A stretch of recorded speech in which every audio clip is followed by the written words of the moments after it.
তোর নাম কি আসলে সুমন কে কে রাখছে নাম আমার মায়ের রাখছে কেন তোরা সবচেয়ে বেশি আদর করে কে তোর মায় কেন আর কি অটো নিয়ে চালাস এখন কীভাবে চালাস কী অবস্থা চলেন কোনো রকম হেঁটে বাতে হলে চলবো না তাহলে কি ইনকাম কীরকম হয় আচ্ছা কম হাসপাতালে মাঝে মার্কেটিং রাখা চলাস কেন হ্যাঁ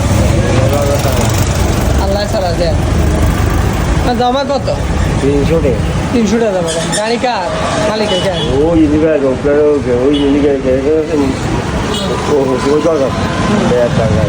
এদিকে কেন গায়ে পাওয়া যায় কি সে গাড়ি কি সমস্যা কেন গায়ে পোষা না আর গায়ে দরজা ভাঙা গাড়ি দাদা বাংলা কেন নিজের গাড়ি দৌড়াই সুচ্ছি নিজের গাড়ি আসে নাকি না না না আমি ভাঙা চলে ভাড়া চালাস কেন নিজের এখন গাড়ি হইলে তোর উপকার হইতো কেন না হ্যাঁ না নিজের এখন গাড়ি হইলে তোর ভালো হইলো না তুই তো কিনতে যেত না তোর যদি কিনে দিত ভালো ভালো হইলো না কত মানুষ বোঝা মারনা কিনলে তোরা গাড়ি কিনে দিলে তোর উপকারে নয় তোর ভালো তুই ইয়ে করবি না মারনা কিনলে মানে তুই গাড়ি চালা ইয়া রাখতে যাচ্ছি না জায়গা নাকি গত যে গায়ে লোক দিলে আর দিলে আর বললাম আমি চলতে দিতে আসলে দিয়ে মানে গাড়ি লো দিবার দরকার নাই যে টাকাটা দিব এই টাকাটা দিলে কি করবি আর বললাম আমি চলতে মানে খাইয়ে লাবি কেন না না বললাম ওরা চলার মতন ইয়ে মানে কিছু থুবি জমা করবি কেন মানে গাড়ি লই কোনো লাভ নেই কেন গাড়ি লইলে লস গাড়ি লইলে মানে গাড়ির দিকে চলবি বাবুতে আরে দাদা হুদিবে তাহলে আমি আরো চাইছিলাম আমার দর্শক বন্ধুরা যদি তোরা এখন গাড়ি ব্যবস্থা করে দিত কয়েকজনে মিলে থুয়েলে আর হুদি চলতে কোনো আনতে চুয়েলে আর আবার মুদি মুদি লাগান চাইছে না কিন্তু না না না এটা করো থুয়ে কম যা লাভ দেখতে মানে ঘরে দুয়ারে অবস্থা তো ভালো না তোর কেন না গল্প আমার করে দিতে বলে বেড়া জানি এমন ডক্টর আর টিনের উপর করছি বেড়া কাঠ টিনের উপর কাঠ টিনের উপর কোনো রকম খিলি দিয়েছে কেন মানে এমন ইয়ে না ঘর দুয়ারে তো ভালো না জানি তোর পরিস্থিতি ভালো বুঝতে দিতে কেন ও রিমোট কে বলে না ওষুধ লাগাইছি গরম আছে দিব কার্ডে হারা দিতে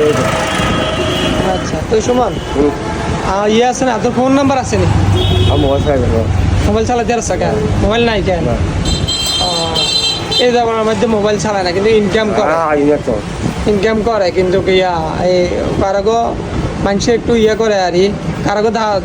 ধার ধারিও না কারগো পথে ইয়ে করে না নিজের খানা নিজে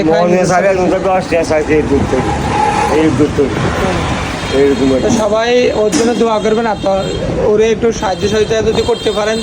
যেখানে দেখেন ওরা একটু সাহায্য সহযোগিতা করবেন ও খুবই অসহায় বর্তমান জীবনের মধ্যে আমি দেখছি রিক্সা চালকদের মধ্যে ও অনেক পুরানা আর ও অন্য কিছু জানে না কোথাও যায় না কোথাও যাস না কেন এই এলাকার মধ্যে থাকে কিন্তু এই যা কদূর শিখছে রিক্সায় চালা আর যদি কেউ ওরে একটু সাহায্য সহযোগিতা করেন তাহলে আমার মেসেঞ্জারে লক করবেন আমি ওরে সরাসরি টাকাগুলো পাঠাই দিয়ে আমি আপনাদেরকে ভিডিও করে দেখা দেব কীভাবে তারাই আমি দিতেছি আর আপনারা তাকে একটু সহায়তা করবেন তো কী বাড়ি সুমন আব্দুল করিম মুন্সি বাড়ি হ্যাঁ মানে ইয়া এখন বাড়ি যদিও মুন্সি বাড়ি হোক আব্দুল করিম হোক বড় বাড়ি হোক বড় লোক থাকুক তুমি তো আর বড় না তুমি তো গরিব মানুষ তো এই হিসাবে তোমার বাড়ির তো আর কোনো সমস্যা হচ্ছে না তুমি না খাই থাকলে তো আর বাড়ির লোকের তোমার দেখবো নাকি দেখে না এমন টুকটাক একটু হেল্প করে আমি জানি আগের থেকে আমি চিনি কিন্তু কি না এদিকে হিরো তো সবাই সুমনকে একটু যেখানে পান একটু সাহায্য সহযোগিতা করবেন ও বেচারা আসলে সৎ মানুষ ভালো মানুষ ঠিক আছে আর দেখেন তার পোশাকের অবস্থা দেখেন আর আমি দেখি সবসময় ফলো করে দেখি পোশাকে আশাকে তার চলাফেরা এই দেখেন খুবই মানে জরাজীর্ণ অবস্থা এই বর্তমান যৌবনের মধ্যে এমন মানুষ আপনি কমই পাবেন আমি আমার এই ভিডিওটা আপনারা একটু বেশি বেশি শেয়ার করে দিবেন আমার বিদেশি দিল দরদি দেশ দরদি মানুষ প্রেমিক ভাইদেরকে যেন এই ভিডিওটা ভাইদের হাতে যায় যেন পড়ে, যেন তারা যেন আমার এই সুমন ভাইয়ের যেন একটু সাহায্য সহযোগিতা করে। আপনারা সবাই দোয়া করবেন সুমনের জন্য, সে যেন সুন্দর একটা জীবন করতে পারে। আমি দেখি সব সময় তার পরিস্থিতি খুবই খারাপ, আমার দোকানের সামনে দিয়ে আপ ডাউন করে, আর আমি ছোটোবেলা থেকে চিনি, সেই জন্যে তার এই ভিডিওটা আপনাদেরকে উপহার দিলাম। আপনারা সবাই ভালো থাকবেন, সুস্থ থাকবেন, আল্লাহ হাফেজ। সুমন সবাই দোয়া করতে বলো, আল্লাহ হাফেজ।